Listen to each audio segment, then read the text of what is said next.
Hey guys, in this video I'm going to show you how to connect Freshsales with Integromat to automate your workflows using this beautiful no-code visual builder. To begin, you need to click on this big question mark and search for the app that should trigger your scenario. Here you can see all the Freshsales modules. So there are triggers, actions, followed by searches. So I'm going to select this trigger module, Watch New Accounts. And now you need to add your Freshsales connection. So you click on Add. You can name the connection if you'd like to, select your CRM domain name, and paste your API key here. You can find your API key in the API settings tab under the settings of your Freshsales account. And now to set up this module, I can just select a filter, click OK. And here I can select where I'd like to start processing data from. So I'd like to select all because I want to process all accounts.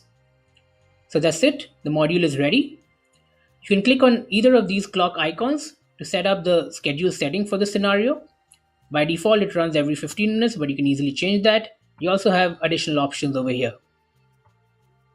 To create more complex integrations, you can make use of these inbuilt tools over here, or you can simply add one or more modules by clicking here. So that's it. Thanks for watching and happy automating.